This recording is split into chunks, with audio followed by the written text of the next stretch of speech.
أعوذ بالله من الشيطان الرجيم. بسم الله الرحمن الرحيم. Sekarang kita masuk tentang masalah materi ke-6 penentuan bulan Ramadan. Setelah menyebutkan keutamaannya, maka kita akan masuk ke cara penentuan bulan Ramadan itu sendiri. Kata beliau, penentuan masuknya bulan Ramadan dapat dilakukan dengan salah satu di antara kedua cara berikut ini. Yang pertama, menggenapkan bilangan bulan sebelumnya, yaitu bulan Sya'ban. Jika bulan Sya'ban telah sempurna selama 30 hari, maka hari ke-31 adalah hari pertama bulan Ramadan secara pasti. Kedua, karena tidak ada hari ke-31 dalam hitungan bulan Hijriah, maksimal 30 saja. Yang kedua adalah dengan cara melihat bulan sabit atau hilal. Jika hilal telah terlihat pada malam ke-30 dari bulan Sya'ban, maka hitungan telah masuk pada bulan Ramadan dan puasa pada saat itu telah wajib. Sebagaimana Allah Ta'ala berfirman dalam surah Al-Baqarah 185, A'udzu billahi minasyaitonir rajim, "Faman syahida minkumus syahra falyasum." Barang siapa oleh karena itu barang siapa di antara kalian menyaksikan bulan tersebut, maka hendaklah ia berpuasa pada bulan itu. Dan juga sabda Nabi SAW, "Idza ra'aitumul hilala fasumu wa idza ra'aitumuhu fa'aftiru fa in gumma 'alaikum fa'akmilul iddata 30 yauma." Jika kalian mendapat hilal atau bulan sabit permulaan Ramadan, maka berpuasalah, dan jika kalian melihatnya pada bulan berikutnya, yakni bulan Syawal, maka berbukalah, dan jika langit mendung, maka genapkanlah hitungannya menjadi 30 hari. Hadis ini hadis sahih riwayat Muslim nomor 1081. Dan ini cara yang terbaik tentunya, hilal, melihat bulan. Jadi walaupun di zaman teknologi sekarang, justru dengan teknologi kita gunakan tetap untuk melihat bulan. Jadi hukum syar'i ini tidak akan berubah tentunya, ya. Kepastian mengenai telah terlihatnya hilal atau bulan sabit cukup dengan kesaksian satu orang atau dua orang yang adil. Karena Rasulullah SAW membolehkan kesaksian satu orang atas terlihatnya hilal atau ru'yah hilal bulan Ramadan. Sebagaimana disebutkan riwayat Abu Dawud nomor 2342, dan hadis ini sahih. Sedangkan ru'yah hilal untuk bulan Syawal untuk mengakhiri puasa tidak dapat ditetapkan kecuali dengan kesaksian dua orang yang adil. Karena Rasulullah SAW tidak membolehkan kesaksian satu orang melihat ru'yah hilal untuk menentukan bulan Syawal. Hadis ini diriwayatkan oleh Tabarani dan Darul Qutni. Sebagian ulama mengatakan, kenapa bulan Ramadan boleh dengan satu orang saja lihat? Karena kita sedang menyambut kewajiban Ramadan. Maka tidak butuh lama-lama, tidak butuh banyak kesaksian orang. Satu orang mengatakan saya sudah lihat hilal, sudah cukup. Tapi tentu di sini syaratnya harus orang adil. Adil artinya betul-betul berakal. Matanya kuat, penglihatannya, ilmunya memang faham tentang masalah itu. Jadi bukan orang sembarangan, ayo kita lihat rame-rame yuk hilal. Oh iya, semuanya pada lihat. Padahal nggak ngerti, nggak pernah lihat bulan sebelumnya, gitu kan? Tidak boleh juga orang yang lemah penglihatan matanya atau orang sudah sangat tua sekali, ini nggak boleh. Karena pernah terjadi di harinya Anas bin Malik radhiyallahu anhu di zaman akhir hidup beliau. Umurnya sudah 90 tahunan lebih. Semua alisnya sudah putih, gitu kan? Rambutnya semua sudah putih. Dan beliau hidup di masa para tabi'in. Di antara muridnya adalah Iyas al-Muzani rahimahullah. Salah satu ulama tabi'in yang masyhur dengan kecerdasannya. Rupanya di akhir bulan Sya'ban orang-orang pada pergi melihat bulan di malam hari. Termasuk Anas bin Malik, sahabat Nabi yang sudah tua ini ikut juga lihat. Maka Anas bilang, "Ra'aitul hilal." Saya lihat bulan tuh. Orang-orang semua cari, mana bulannya? Gak ada bulan ini. Tapi ini sahabat Rasulullah. Jangan sampai salah nih gitu. Kita yang salah. Lihat gak ada. Maka semua orang percaya, sudah kalau gitu besok puasa Ramadan. Iyas ini rahimahullah cerdas. Dia datang ke depan mukanya Anas, baru dia lihat ternyata alisnya yang putih ada yang turun. Ya begitu. Jadi alisnya putih karena tebal, ada yang turun. Maka oleh Iyas dirapikan alisnya. Lalu kata beliau, "Wahai sahabat Rasulullah, apakah sekarang anda masih lihat hilal?" Kata dia, "Tidak demi Allah." Jadi bukan berarti sahabat Nabi langsung gitu saja. Makanya dikasih kriteria gitu kan. Ternyata masalah kasus seperti ini juga harus diperhatikan. Jadi harus orang yang adil, maksudnya kuat nalarnya, kuat penglihatannya, memang dia punya ilmunya, begitu ya. Bukan semuanya orang. Nah, kalau Ramadan karena kita sedang menyongsong kewajiban, maka nggak butuh banyak saksi. Sudah satu orang betul dia adil, terima saja. Udah kita puasa karena kita menyongsong kewajiban. Khawatir kalau Memang sudah masuk kita bilang belum, kita malah berdosa kan gitu. Kenapa pada saat menyongsong Syawal butuh 2 orang saksi? Kata ulama karena kita akan meninggalkan kewajiban. Maka butuh kepastian yang luar biasa. Karena kapan Syawal belum masuk kita berhentikan, maka kekurangan puasa Ramadan. Kekurangan kewajiban, maka butuh saksi 2. Itu diantara hal yang disampaikan oleh para ulama. Ada catatan di sini. Orang yang telah melihat hilal Ramadan, ia wajib berpuasa meskipun kesaksiannya tidak diterima. Tetapi orang yang melihat hilal Syawal dan kesaksiannya tidak diterima, maka ia tidak boleh mengakhiri puasanya.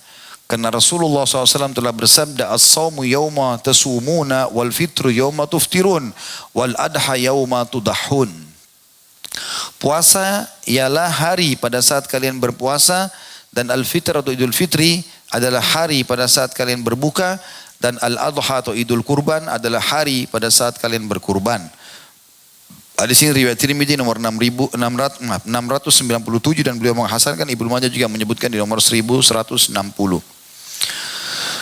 Materi ketujuhnya tentang syarat-syarat puasa dan hukum puasa bagi musafir, orang sakit, orang lanjut usia, wanita hamil, dan ibu menyusui.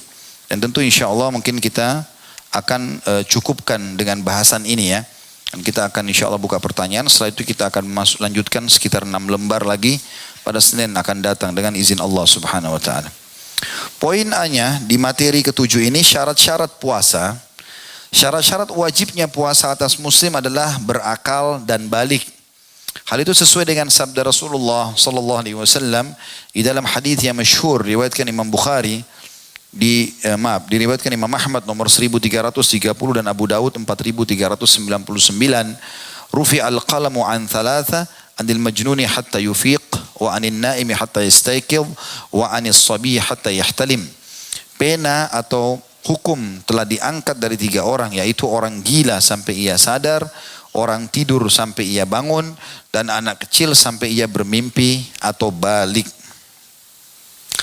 Jika ia adalah seorang wanita muslimah, maka disyaratkan atasnya agar ia suci dari darah haid dan darah nifas. Berdasarkan sabda Rasulullah SAW ketika menjelaskan kekurangan agama wanita, alaysat idha hadat lam tusalli wa lam tasum. Bukankah jika wanita mengalami haid, maka dia tidak sholat dan juga tidak puasa? Hadis riwayat Bukhari nomor 304. Ya, jadi syarat ini yang pertama tentu muslim, berakal, dan juga balik. Itu sudah mutlak ya. Berarti yang belum balik boleh puasa, tapi bukan kewajiban. Dan juga berakal artinya tidak gila, karena orang gila gugur darinya. Dan juga muslim berarti keluar dari situ orang-orang kafir. Walaupun dia cuma mau ikut-ikutan puasa, dia mau coba, seperti banyak di beberapa minoritas muslim, mereka ikut-ikutan puasa, ingin meramaikan bulan Ramadan ya. Kemudian kalau wanita harus suci dari haid dan juga nifas. Sementara musafir di poin B-nya, musafir atau orang yang sedang dalam perjalanan, jika seorang muslim melakukan perjalanan sejauh jarak, dibolehkan melakukan qasar atas sholatnya, yaitu 84 mil. Pembuat syariat memberikan keringanan baginya untuk tidak berpuasa dengan syarat ia harus mengqadha'nya atau menggantinya ketika ia kembali ke tempat asalnya. Ketentuan ini berdasarkan firman Allah Ta'ala dalam Al-Baqarah 184. A'udzu billahi minasyaitonir rajim. Faman kana minkum maridan aw ala safarin fa iddatum min ayyamin ukhar. Maka barang siapa di antara kalian ada yang sakit atau dalam perjalanan lalu ia berbuka, maka wajiblah baginya berpuasa sebanyak hari yang ditinggalkan itu pada hari-hari yang lain. Namun jika puasa itu tidak menyulitkan bagi musafir selama melakukan perjalanannya, maka ia boleh berpuasa. Seperti kasus sekarang orang umroh di Ramadan, 9 jam naik pesawat, maka itu mudah bagi dia.